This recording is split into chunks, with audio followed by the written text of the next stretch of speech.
Hello, all you Dantes out there, and welcome to Undeclared Bajor.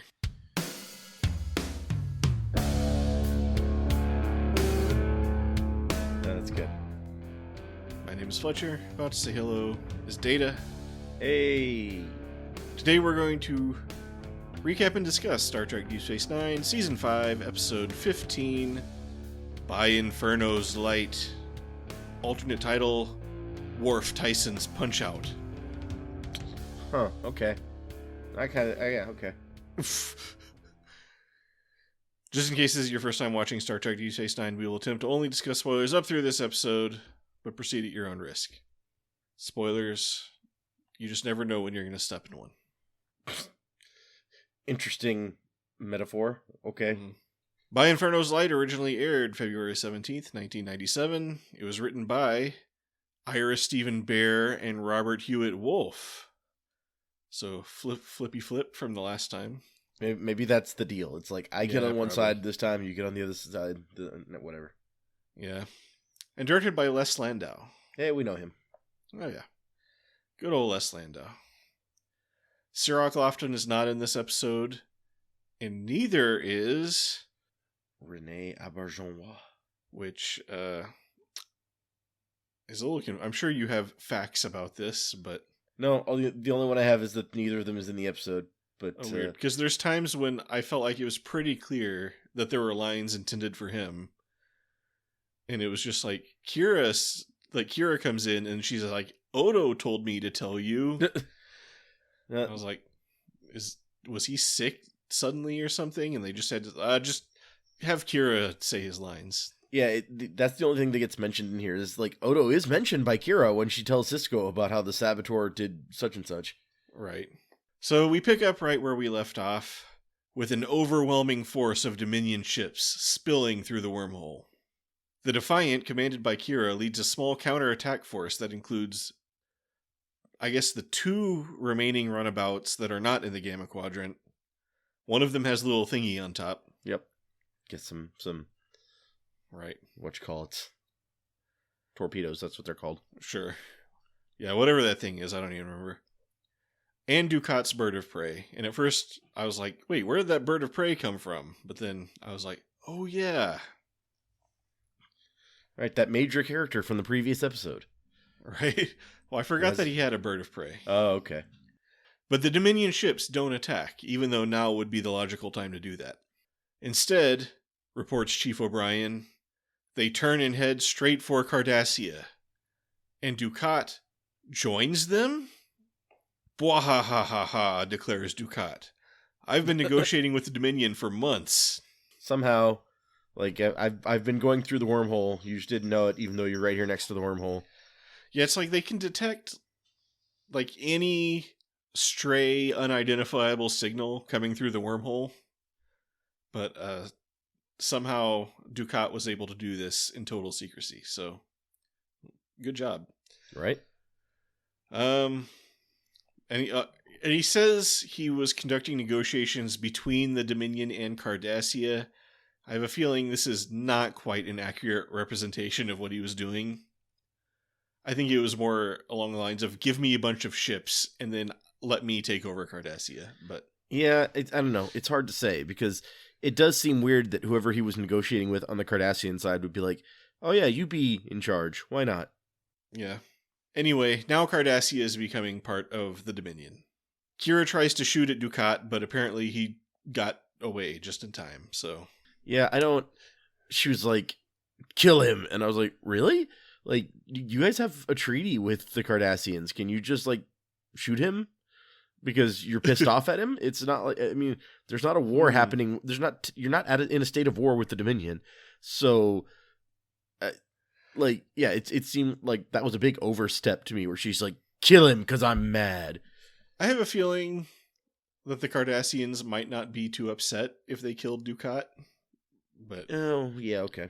Especially since he apparently just sold them over to the Dominion. But again, we don't know quite what was going on behind the scenes or who was complacent with what. So we haven't really seen much of the Cardassian government since Dukat left it. So I mean, things might be really bad there. They could have been like, yes, make the trains run on time, please. Bring somebody. Right? Yeah, could be. Meanwhile, back at internment facility, whatever, Garrick, Worf, Bashir, Martok, Romulan lady, and Breen person stand around the bunk room waiting for the Jem'Hadar guards to get a sufficient distance away from the door. When it's all clear, Bashir removes a bed and pries open a wall panel. Bashir and Martok explain that Tane's makeshift transmitter is deep in the wall. Worf comes up with a new plan. Reconfigure the transmitter to contact the runabout, which I guess the Jem'Hadar brought with them to the internment asteroid and left unattended in a perfectly functional condition. Yep. And activate the transporters and get out of there. Well, you recall something similar happened with, like, the Defiant when they got kidnapped and put in, like, the combined brain simulator thing that one time. It's like the Dominion just leaves your ships laying around. Yeah. So Garrick points out that it will be slow, tedious work as they will have to reconfigure the transmitter one circuit at a time. And Bashir is like, can you do it? And Garrick, who just explained how to do it, is like, me? Yeah. So yes, the only person qualified to do this is apparently Garrick, which makes sense. I don't know. I mean, Bashir took those extension courses at the academy, so yeah. How come you're not talking your big game about your engineering extension courses right now, Bashir? Suddenly it's going to take him like 5 weeks to learn how to do it. These courses were a lie. Then an alarm sounds, and all the prisoners are ordered to assemble. The prisoners form a crowd, and suddenly there are a conspicuous amount of Cardassian prisoners. Way more than it seemed there were before. And it's their lucky day because they'll all get to go home. Due to Dukat's wheeling and dealing. Yeah. Everybody but Garrick, that is. Not so fast, Garrick. I wonder if Tane would have been allowed to leave if he'd still been alive. Because I don't see why not. Then, like, Garrick, it's like the whole plot with him, like, crawling into the wall and doing the thing, which, given how tight that is for Garrick, I don't know that I believe Tane, a really big dude, got in there and did that, but he's dead now, so I guess whatever. But it's like, if he'd known he was going to be freed in, like, 2 weeks, would he have wasted any of that time? Right. Yeah, I don't know. I mean, all those Cardassian prisoners are presumably the people who are working for Tane, right? So. Oh, that's true. Yeah, they would have been. It stands to reason Tane probably would have gotten to leave also. Yeah. So on Cardassia, everybody gathers around the giant TVs that are all over the place to watch Dukat pitch the many benefits of joining the Dominion. No more Klingons or Maquis. Yeah. Lots and lots and lots of Jem'Hadar, but no Klingons or Maquis. Yeah, they're going to get back everything that is theirs or whatever. Uh-huh. So, Robert Hewitt Wolf says that he based the depiction of an economically depressed Cardassia on the brink of cultural collapse on the Weimar Republic, the government of Germany between the two world wars. So, the Dominion takeover of the Cardassian Union was likewise inspired by Anschluss, where the Austrian National Socialist Party, after gaining control of that country's government, invited Nazi Germany to send in their military forces and effectively absorb the country. I mean, it was a little bit more complicated than that, but... Well, yeah, but... Yeah, I did not realize that Cardassia was so economically depressed. Yeah, who knew? They didn't look very depressed in those couple of shots. Like, well, that's because those shots are stolen from a previous episode. Right. And just like that, the screen face replaced. You couldn't matte painting in like a Cardassian hobo here and there or something. I don't know. But I guess Deep Space Nine gets the Cardassian channels because the senior staff, including quote-unquote Dr. Bashir, gather in the wardroom to watch Dukat's speech. Kira vows to kill Dukat next time she sees him. Which, I mean, she already tried to do that, so... Yeah, it doesn't matter if that starts an international incident or not, she's going to do it. Yeah, and everyone's just like, okay, geez, you're a little intense. Let's dial it back like 2 notches. It's like... Man, Worf is here in spirit. There's a note in here. The seemingly strange decision on the part of the Jem'Hadar to leave the runabout orbiting Internment Camp 371 would be addressed later in the episode Inquisition, though it still does not explain the Dominion's reason for doing so. So basically, they're just going to say, wait, why did we do that? Maybe, yeah. Okay. Yeah. Kira wants to kill Dukat. Sisko is more concerned with finding out who sabotaged their wormhole closing ray. Oh, and they sabotaged it real good. Yeah, according to Chief O'Brien, not only did it fail to close the wormhole, it somehow made the wormhole totally invincible. Yep, unclosable. So don't ask how come they don't do that graviton beam thing or whatever every time we want to stop stuff from coming through the wormhole. Just don't worry about that. They can't even blow it up or whatever now with Yep. the explosive. Trilithium. Yeah. Not even trilithium can blow it up. So trilithium, aside from destroying stars, making planets uninhabitable to humans but not Cardassians, can also apparently collapse wormholes. Well, I think there was an earlier episode where somebody tries to do that, right? Like, I think that's what's being referenced. With, I don't remember if it was trilithium, but somebody tries to, like, blow up the entrance to the wormhole or something. It was like, well, there's episode 2 where Kira's, like, old friend tried to, like, blow it up, but was he using trilithium? Yeah, I don't know what he was using. That's the only time I can remember. There's the time that the comet was accidentally going to fly into the wormhole or something like that. Oh, that's true too, yeah. I forgot how that was going to work, but... Yeah, I can't find anything. And the trilithium section doesn't mention that necessarily. It mentions several trilithium thingies. It comes up in an episode of Voyager, some Deep Space Nine, some Next Gen. I mean, we did the Deep Space Nine, the for the uniform thing. Right. Yeah, that was... if you sprinkle it into a planet's atmosphere, then humans can't live on that planet for 50 years or something. So, quote-unquote, Dr. Bashir proposes a new round of blood screenings. He'll get right on it, eventually. But remember, he's the one who suggested it when you start casting your suspicions around. Yeah, couldn't...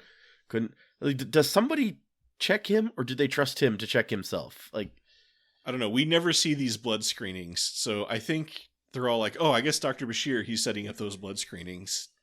Well, and the funny thing is, this isn't even the first time Bashir has been impersonated by a changeling who then, like, cheated the blood screenings. So I feel like there should be some extra precautions in place for the person doing the blood screenings. So Garrett gets to work reconfiguring the transmitter, and he's not having a very good time crammed in the wall. Then some Jem'Hadar show up in the bunk room, so they have to seal Garrick in. The guards take away Worf to the fighting ring, and unfortunately they stay standing kind of close to the bunk room door, so they have to leave Garrick sealed up in the wall. Luckily, the guards get interested in Worf's fight, and they eventually wander off. And they pull Garrick out of the wall and find he's not doing so great, so Bashir prescribes regular breaks. Yup. I mean, that's fair. You guys weren't giving him any breaks before. It's kind of harsh. Yeah. It's like, oh yeah, let's take some breaks. As for Worf, he defeats his first opponent easily, but he's informed that it was the youngest and least experienced of the Jem'Hadar guards. So, just like Punch-Out, they're starting him on easy mode.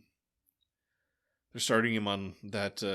Glass Joe, I think is the first guy's name.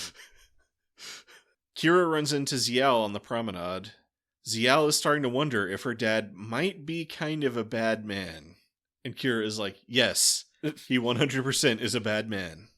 It's like, you're really just figuring this out now? Okay. Right. It's like, would you like to read a history book? Then, Chancellor Gowron shows up with all the Klingon ships after getting kicked out of Cardassian space by the Jem'Hadar.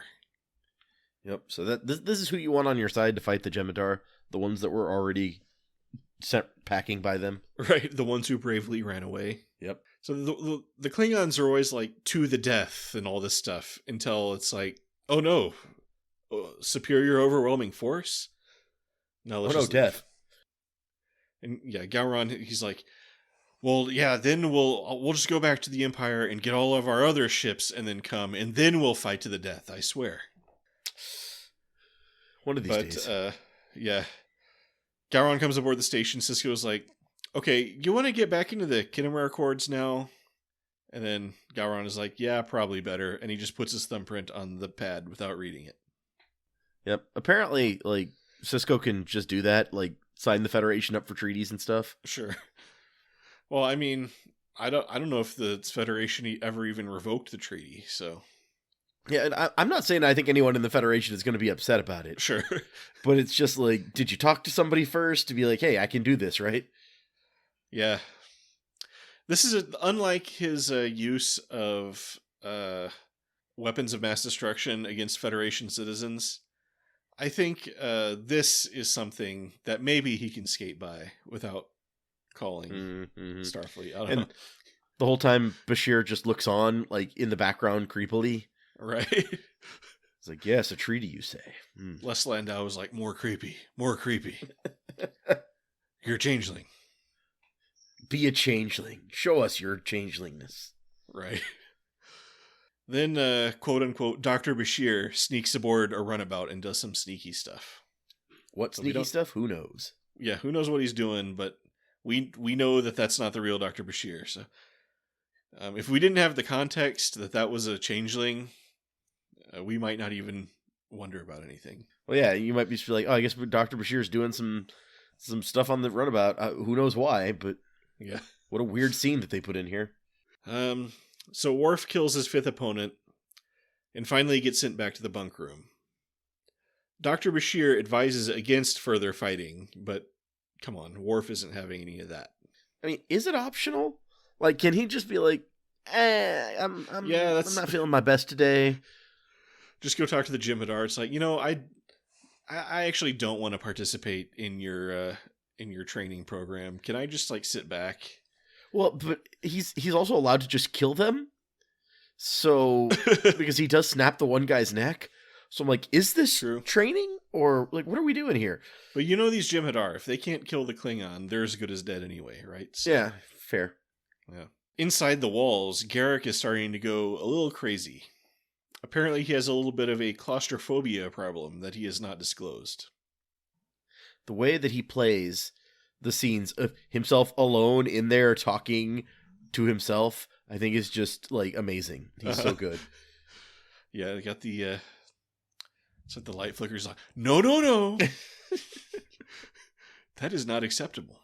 So yeah, he uses his promise to Ziyal to psych himself up, and he's about to get back to work, but then the light just goes out. So he just loses it and starts pounding on stuff. So Dr. Bashir has to go into the walls and drag him out. Which it seems weird to me that like I get that he freaks out, right? Like that's understandable under the circumstances, but wouldn't you like even just instinctually move in the direction that you know the exit is? It's not like it's a maze in here and there's a bunch of options. He knows where he came in, so it would be more believable to me if he like tries to pop out or like bangs on the inside of the panel at a moment where he's supposed to be quiet and hiding. But him just like sitting there repeatedly banging seems so bizarre to me. That's just I think he's just snapped, I don't know. But yeah, Garrick seems to be catatonic and nobody else knows how to reconfigure the transmitter, so the plan is going to have to go on hold. Kira shows up to Ops to report that Odo found that somebody broke into the industrial replicator and replicated something. So this is the second time Kira is doing Odo's reporting for him. Also, I don't know if we knew that they had an industrial replicator, but we do now. I mean, I assume they have,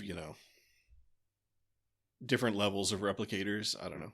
But what did he this mysterious stranger replicate in the industrial replicator? We don't know. That's right. It could be anything. It could be a wrench. Could be a trilithium bomb, apparently. Also, there's a man who's been missing since the Jem'Hadar showed up. So, what's up with that? Do we ever find out what was up with that? I don't. Yeah, my read on it was that Bashir killed him as some kind of diversion or something, but like, so that they wouldn't be like, oh, Bashir couldn't have been changeling this whole time. He must be somebody like jumping around from identity to identity or something. But maybe that person was guarding the replicate. I don't know. This is a good question. So Cisco tells Kira to tell Odo to double up security shifts and recruit some of those Klingons too. Yeah, they love securing things. Yeah, they're super trustworthy. Then Cisco gets a call from Gul or President or something Dukat. I don't know we find out in this episode, but I think what we find out eventually is that he goes for Gul. Okay, so he just sticks at his Gul rank. Okay. Yeah, I think I remember that being the case. All right. Dukat advises Cisco to convince the Federation to join the Dominion. Cisco is skeptical of this idea. Yeah, I feel like that he can't possibly have thought that would work when he called. That's like his excuse for calling to talk shit. I think it's just like, you gotta try, right? It's like that time Wayun or whoever tried to get Cisco to defect. It's like, just gotta try. It's like, can't blame a man for trying. Yes, I can. But Dukat also reminds Cisco that he promised to get back everything Cardassia lost. And that includes Deep Space Nine. So you have advance warning. We're going to attack. It's like, that station was made by Cardassians. And then Cisco has the retort of, oh, really? I thought it was made by Bajoran slave labor. Right. And Dukat has no response to that. Yep. So the note here is this episode ends the process of depicting the character of Gul Dukat in a more sympathetic light, which began with the Maquis Part 2, and then Civil Defense, Defiant, so on and so forth. Dukat's role as a clear-cut villain has been rendered more and more ambiguous, especially in the aforementioned episodes from the fourth season. Whereas the character had initially been introduced as a typical bad guy, it seemed the writers were on a course to completely turn him around and eventually have him as a protagonist. However, according to Ira Stephen Bear and Robert Hewitt Wolf, they'd always intended Dukat's change of heart to be temporary, and they always knew, even when writing episodes like Defiant, that somewhere down the road he would show everyone just how truly evil he really was. As Bear explains, they never had any intention of turning Dukat into a good guy. Dukat is a self-deluded, opportunistic, egomaniacal sadist. In other words, he is the Richard Nixon of Deep Space Nine. He will do whatever it takes to come out on top. Wow. I think it's a little harsh on Richard Nixon. I'm not saying he's like the best guy ever, but geez. Yeah. No, he's over there like breaking into the Detapa Council campaign headquarters, sending his Gul Dukat plumbers to do all kinds of shady stuff. I mean, we've talked about before how convincing this so-called ambiguity really was. Right, yeah. And we've never felt... Of course, we knew... Yeah, this is all hindsight for us. But yeah. So, meanwhile, back at Space Prison, Worf has just finished fighting 7 Jem'Hadar in a row. Martok can't wait to have his favorite songwriter write a song about it. But it's all for nothing unless they come up with a new escape plan. But luckily, Garak is like, okay, no, my freak out is over now, and I'm good. I do love the way that, Martok, who, I mean, previously he was a changeling, right? But right. Who we had as like a Klingon, we thought, who didn't like Worf. And then he meets him, and we're on kind of like a neutral footing, because it's like, well, he's just meeting you for the first time.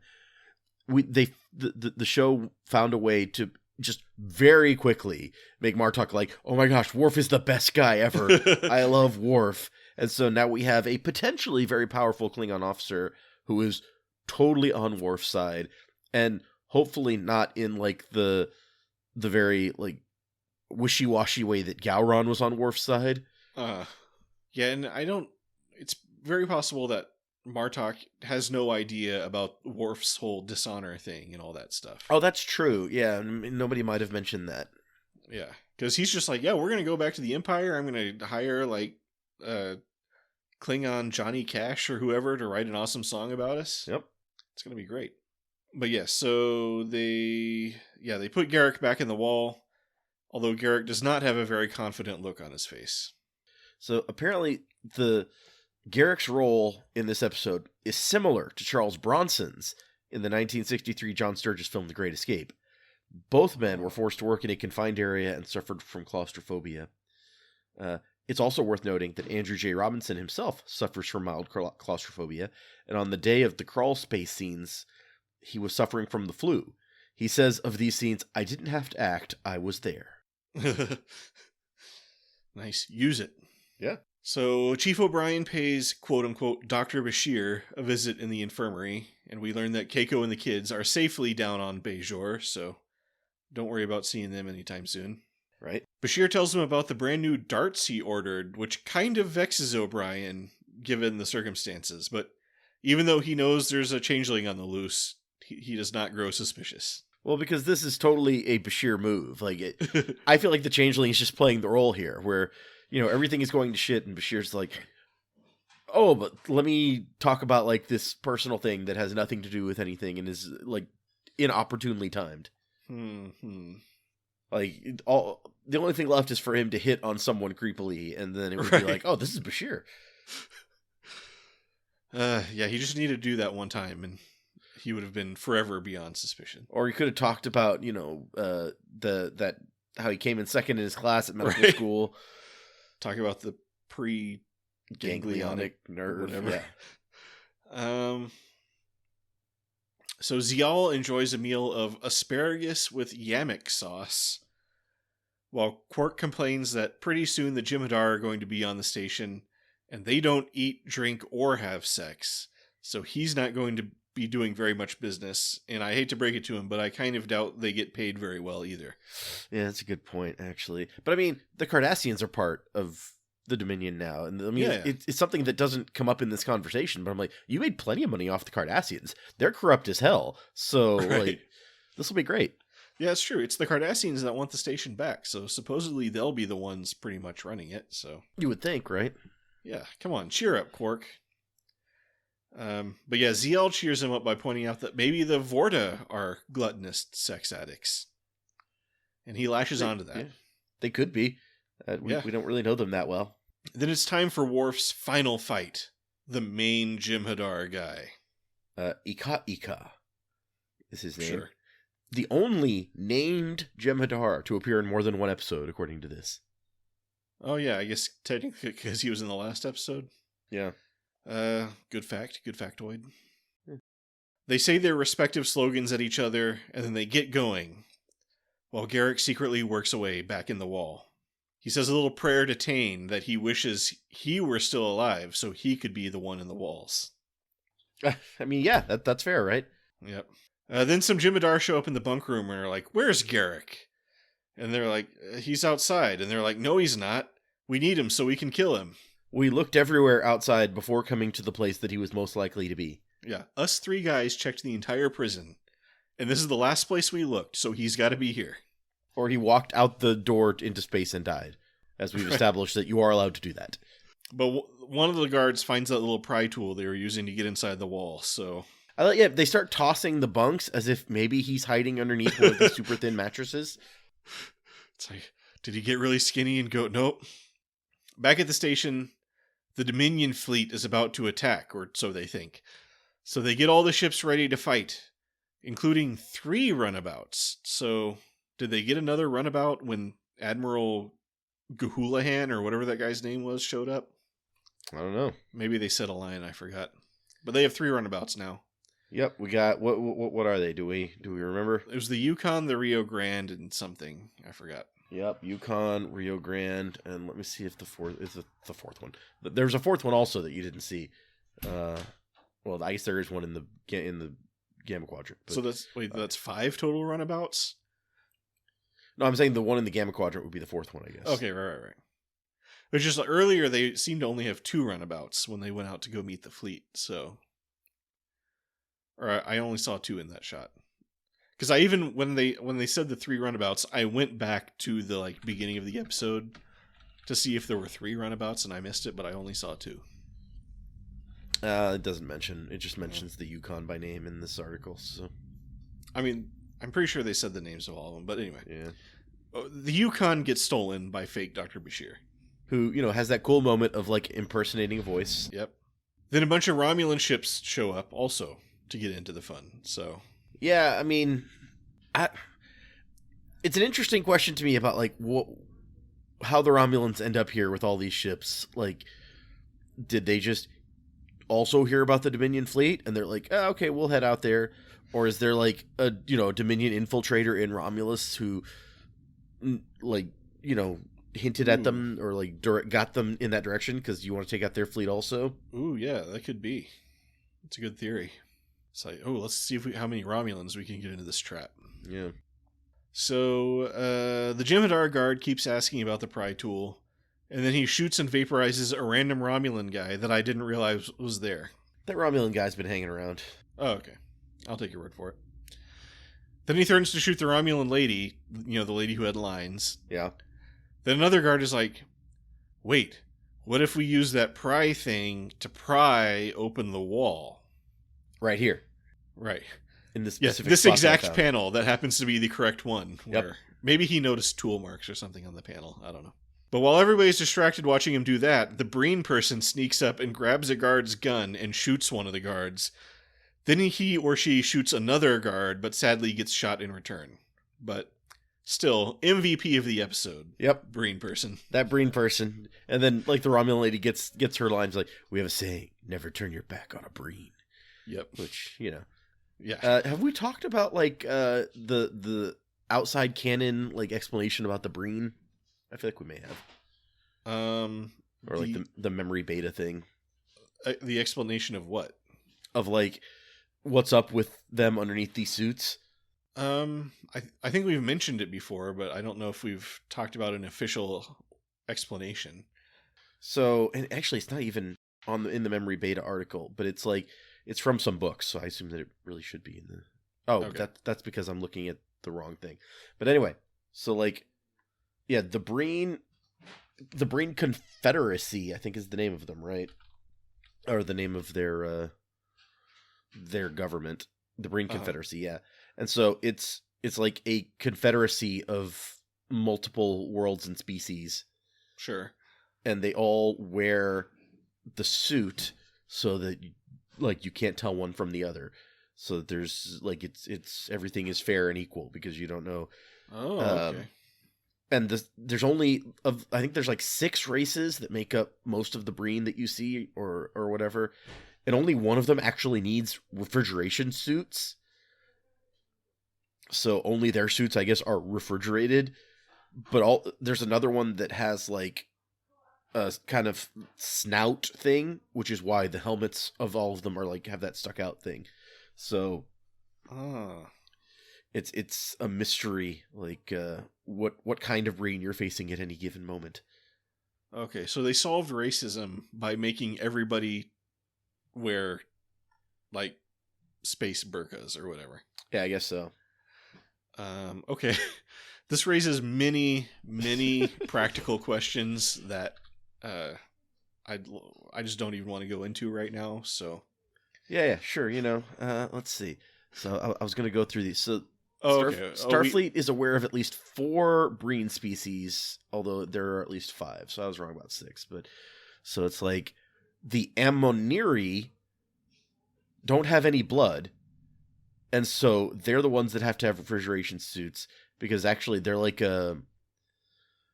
liquid in the refrigeration suit, but if the refrigeration suit were exposed at like normal temperatures that most people live in, they would evaporate and die.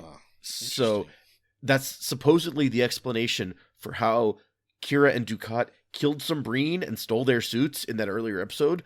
But then later we're told no one's ever seen what a Breen looks like inside the suit. Because those Breen evaporated. Right. So fast that they didn't get a chance to see what they looked like. Yeah. And so then there's the Fenrisal. And they're the ones that have the snouts. So that's why the helmets have those. They're like wolf-like in appearance. With a golden-colored fur and thick but dexterous paw-like hands. Mm-hmm. And then there's the Paklu, which they're humanoid. They have 4-lobed brains. They're the ones that like telepaths can't read. So that's where like the thing about telepaths not reading Breen comes from. Okay. And then there's the Silwan, which, let's see, bronze-colored skin and jade eyes and white hair. And so they wear the bodysuits also. It's, like covering up their physiology. However, their movement and gait could sometimes give them away to someone experienced with Breen species. Uh-oh. So Somebody apparently might discriminate against them. there's a novel where, like, Dr. Bashir sees a guy, one of them walking. He's like, oh, I think that's, like, this kind of Breen. So, interesting facts. I'm not very sold on this concept of it's a bunch of different aliens all wearing the same costume, but it sounds kind of dumb. But we'll move on. So, Breen person died in that escape attempt. Also, Dr. Bashir stabs the last guard. Meanwhile, Worf is losing his final boss fight, but refuses to quit. He just keeps getting back up. The Jem'Hadar guy is so impressed that he yields. For he can't break Worf, only kill him, and that no longer holds his interest. I think that was a really good line delivery, I felt like, where he's like, that no longer holds my interest. Like, he's very dramatic with it. But the Vorta boss just rolls his eyes and orders the other Jem'Hadar to kill them both. Fortunately, right at that moment, Garrett gets the transporters working and Worf gets beamed out. However, the galaxy's most honorable Jem'Hadar is killed. Yeah. Nobody beamed that guy out, so Right. Ika dies. He has this this moment of redemption or something, and then he just gets vaporized. So I have to stop for a second just to mention, it's like, I was reading the other day about, like, there was a topic on Reddit or something where it's like, do you like Next Generation Worf better or DS9 Worf better? And I didn't realize, like, what a divide in the fandom there were between the two Worfs, because there were some very strong feelings on either side of this. But it did bring up something that I hadn't really thought about much before, where it's like, I'm fully aware that in Next Generation, Worf is like, he's there to get Worfed, as the term was called, where it's like, right. Worf is always getting beat up and knocked out and knocked down and stuff. He's as the chief of security and the supposedly amazing warrior, I don't know that he ever wins, like, hardly any fights. But apparently on Deep Space Nine, he, like, never loses any fights. So, at least according to people, I haven't actually gone through to check that this is correct, but they're like, he never lost a fight again after moving to Deep Space Nine. I was like, really? So, either the opponents have gotten a lot weaker since the Next Gen days, or Worf has really upped his game. Yeah, I think just, after the Enterprise got destroyed, he just really, worked out, leveled up. Yeah, next time someone comes to destroy his ship, he's going to beat him up. Yep. But then, also, this transport apparently has caused some issues. I did notice that they all beamed up at the same time, but then we cut to the runabout, and clearly only two of them could have beamed up at a time. Yeah. Well, and so that's the first thing. It's like, back in Homecoming, it was established that the runabout's transporter can only beam up two people at a time.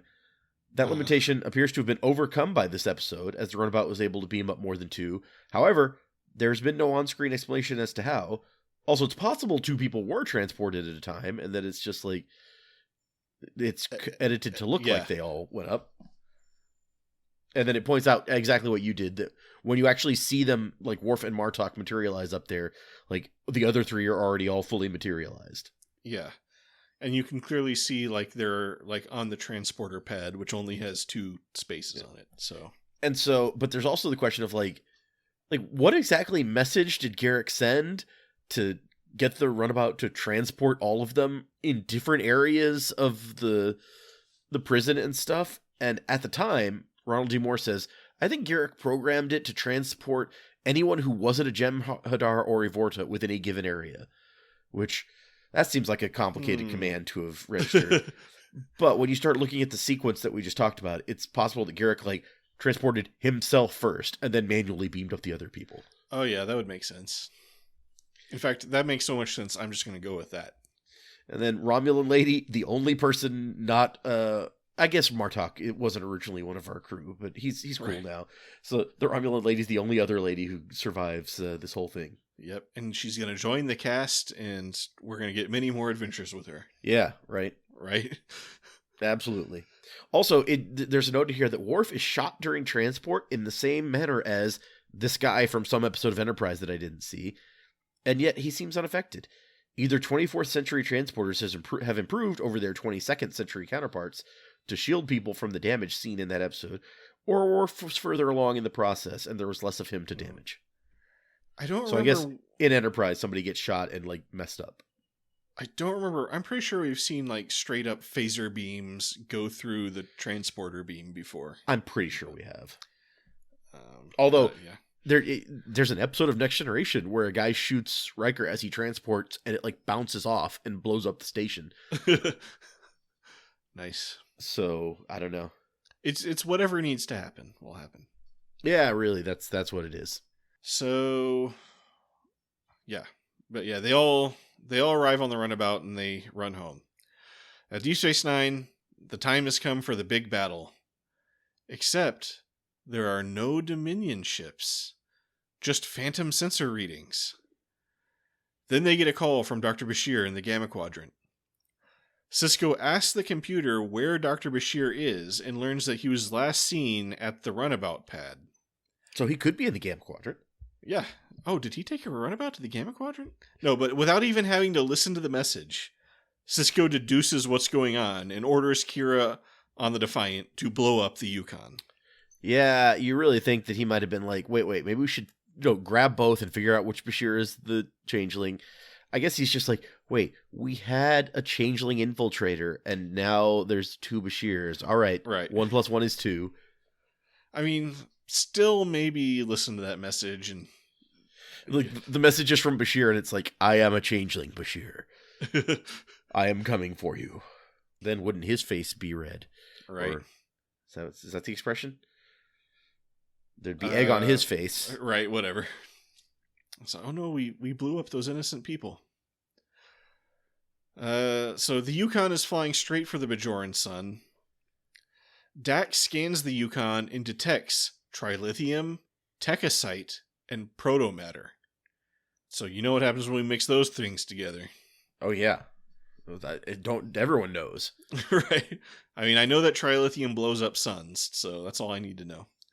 So I guess this changeling is on like a suicide run, which seems a little bit unusual for them to me, but I don't know. He might have had an escape plan. I mean, we don't see it so much anymore, but you know, it used to be the changelings would just beam in and out of places like with no ships nearby or anything. So that's true. We saw a Vorta do that, the first Vorta we ever met. Yeah. Which is like when they said the Dominion doesn't have cloaking technology, I was like, they must have cloaking technology. They have long range transporters like the J.J. Abrams Star Trek movies. Right. Yeah, they got that technology from the alternate Montgomery Scott or something. I don't know. Yeah. So yeah, Kira orders the Defiant to go to warp inside the solar system. What? They get there just in time and tractor beam the runabout away from the sun, and the Yukon blows up harmlessly. For them, not for Dr. Bashir. Presumably he is dead. Yeah. So, and those other people on board are also presumably dead. Oh, that's a good point. There were other people. They may have already been dead. He had no reason not to kill them. Yeah, I mean, he was going to kill them anyway by flying them into the sun, so. In my brain, he went all like T-1000 and like knife armed them or whatever. Oh, yeah, he generated a bunch of spiky tentacles out of himself. Yeah. And, So the note here is Dax is hesitant about jumping to warp inside the Bajoran star system. In Star Trek The Motion Picture, Captain Kirk had to risk going to warp inside Earth's star system to intercept V'ger as soon as possible. Oh, so we're staying consistent, apparently. Yeah.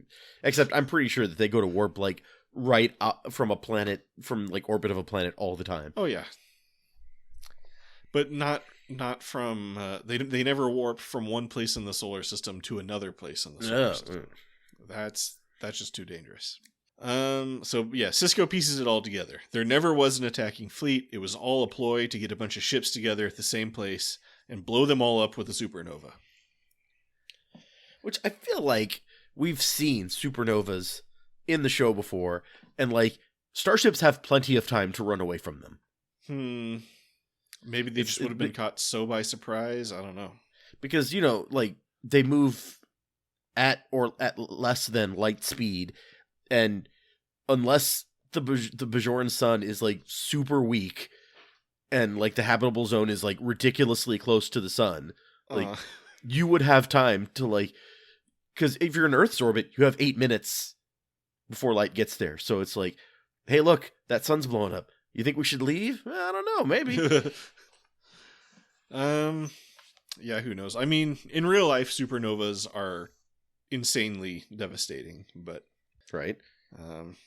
but yeah, also, you know what? Let's keep our ships away from stars from now on, because apparently you can just like, it's just that easy to make a sun-destroying bomb these days. Yeah, like you get access to DS9's replicator for a few minutes and you're there.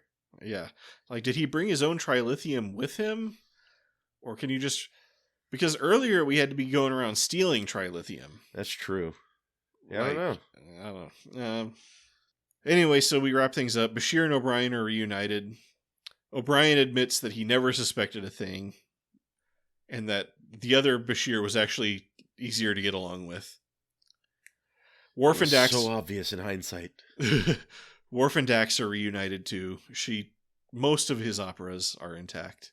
Gowron and Sisko agree to keep a Klingon presence on the station from now on, and to command it, how about Martok? Sure, he's got nothing better to do. Sure, he seems into it. So, I mean, he has family, right? Maybe he wants to go back and...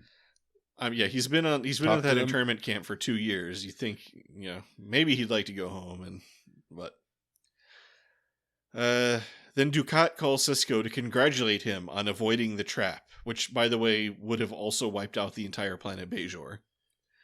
Yeah. But Dukat's like, I'll get you next time. And then Gadget. Sisko's like, nuh-uh. And then the end. Yeah, it's interesting. Like, the Dominion has no problem destroying all of Bajor, which I feel like is something that the Bajorans should hold a grudge about. I probably would if I was them. Right. Yeah, nobody seems too concerned about that aspect of it. But random note that has come up before, but this is the final time anyone in the DS9 cast is seen wearing the Starfleet uniform that debuted with the show. Ah. But those uniforms would continue to be used for the duration of Voyager. Sure. And the final note I have on this one is, so this episode and In Purgatory Shadow were extremely popular with the viewers, but the producers were a little disappointed with how the two-parter turned out. Oh, really? Ira Stephen Bear says, I'm not sure if this worked as well as it could have as a two-parter. It might have been better as a 2-hour block, or even a 90-minute show. We didn't really gain anything by splitting them up. The second hour moves like a house on fire. Events are happening at such an accelerated pace. If we'd had the hour or 45-minute build-up immediately preceded, I'd have liked it better. So, is he saying, like, if you watch them back-to-back, they're better, or... Yes, I think that's what it is. It's like, this episode, if it's standing on its own, it's like, the pacing is kind of nuts. Yeah, to the modern viewer, I don't think that's so jarring, because I think we're all used to just... Yep. Episodes that just pick up and go. Yep, but yeah, at the time, that would have been different, You're right. Yeah, I don't know. So, as we were talking, there's a section at the end of each of these wiki entries that's just called references. And it's like, here's a bunch of words related to the episode or whatever that there's other entries on the wiki about, right? Uh-huh. Although one of them, it says Sex Maniac, that page doesn't exist. But as I was glancing through here, I saw that one of these related pages was gluttonous. And I was like, okay, I remember that part of this episode, but what exactly is the wiki entry on gluttonous going to be like? And so there's 3 references. In the original series episode, I Mud, an android copy of Stella Mud accused Harry Mudd of overeating and drinking. So, and then there's this one, obviously. And then in 2377, a hologram of Reginald Barclay imitated Catherine Janeway, referring to Tom Paris having eaten all of the scrambled eggs as pure, unadulterated gluttony. Which, I was like, wait, there's a story point where Tom Paris ate all the scrambled eggs and we're mad about it? Like, how random is this? And that's the main plot of the episode. It could be. I don't know. Everybody being mad at Tom Paris for eating all the scrambled eggs. Okay, so good job, Memory Alpha editors. Yeah, I'm glad that you linked that, or I might not have known about the... I mean, I've seen all the Voyager episodes, but it's been a while, so I'm sure at some point I knew Tom Paris ate all the eggs. Overly meticulous fan wikis. Yep. Yeah. Oh, it also notes Dukat's son, which is something I thought about as the episode was going, because, like, after he brought Zial back, his family, like, disowned him or whatever. Right. And now he's like, my son's birthday's coming up. I'm like, oh, I guess now that you're the boss, they're like, hey, oh, it's so good to see you. Where have you been? Right. Yeah, I guess all is forgiven, or he worked out some kind of... He doesn't say that he's, like, back with his family. He just talks about his son, so... But, I mean, maybe his mother took him back, and Dukat's mother, who I still badly want to meet. All right, so jump into reviews. Yeah. What do you think of this one? All right, well, I am going to say that it maintained the level of funness of the first episode. There was a little, it's like Worf getting into the whole thing where, like, Worf is, it's like he has to fight a bunch of Jem'Hadar, and that keeps the Jem'Hadar from seeing what Garrick is doing. Yeah. That's okay, but I felt like there's something a little bit like, I don't know, how do you describe it? Like, a little, plot conveniency, or I don't know. A little, I don't know. But, it's pretty good. They're really not great guards. Yeah.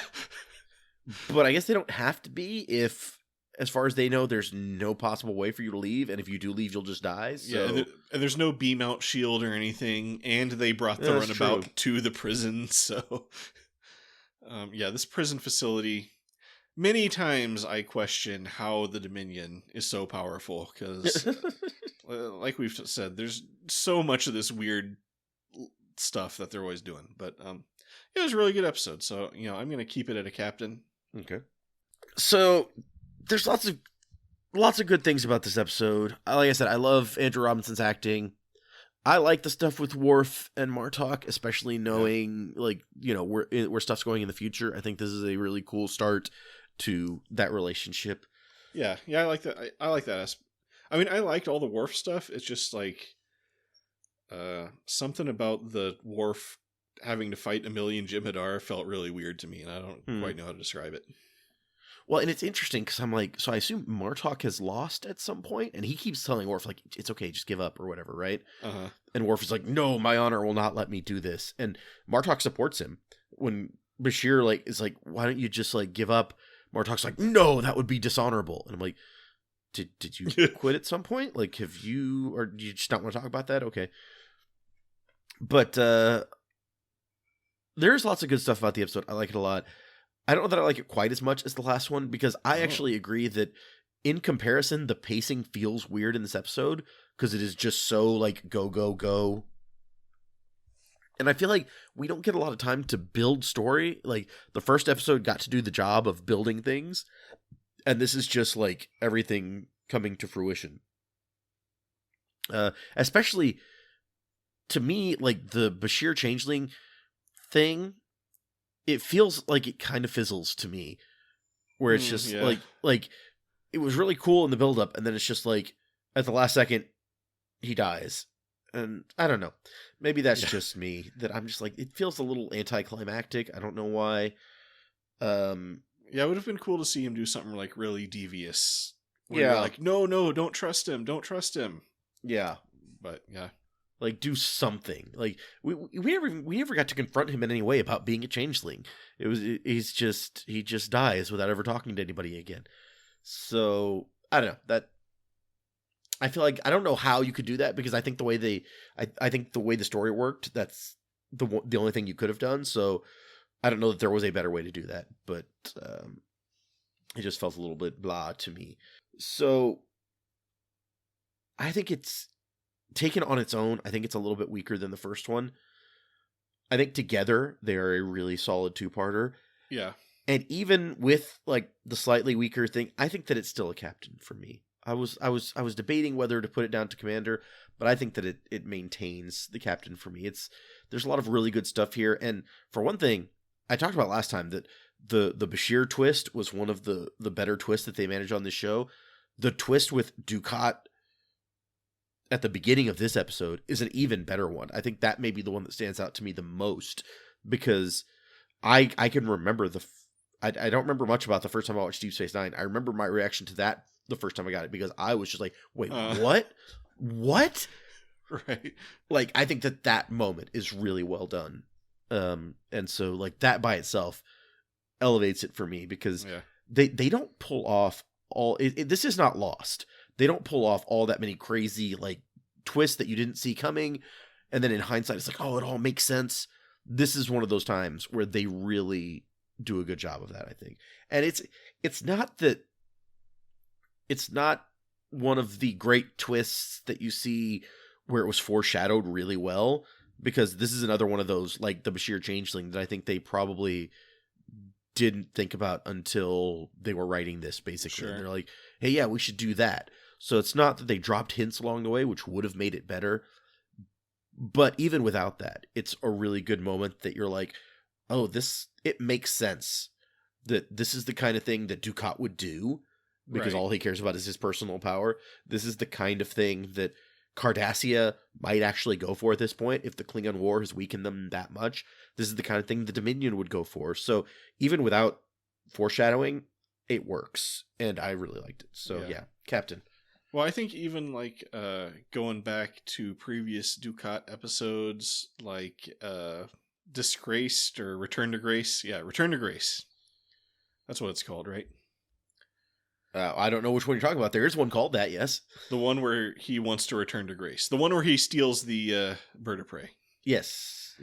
Like, just watching that, knowing where it's going, it makes total sense. Like, oh yeah, for Dukat, that's totally like the logical progression for what, he's exiled, he's disgraced. What's he going to do? He's going to go to the Dominion, take 1 billion Dominion ships back, install himself as the leader, and then he can return himself to Grace. Yeah, and I will say, like, when I was reviewing it, so, we always talk about this, like, two-parter problem before, but it's definitely, like, I mean, if I had to review this episode just on its own merits, it's almost, like, impossible to do.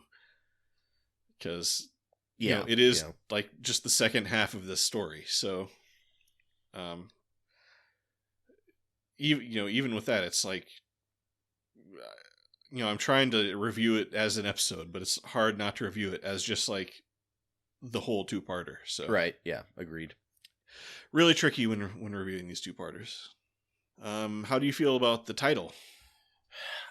I don't feel like it's as strong a title as the last one, and I mean it fits with the last one, like it as a pair. Right, they make sense. If you're looking at it on its own, I don't think it has the same nuance relation to the episode as the previous one did. Memorable wise, like, I feel like it's just about as memorable as the other one. Sure. Like, for the same reasons that we talked about last time. I don't know that I feel like it's as clever or appropriate as the last one felt, but I mean, maybe. Yeah. If you're thinking of the supernova as the Inferno or something, I don't know. Okay. Yeah, I feel like it doesn't really make as much sense without knowing the previous episode title. Yeah. But yeah, as a nice little set of episode titles, I think they're pretty nice. Yes. Once again, put together, I'm like, okay, yeah.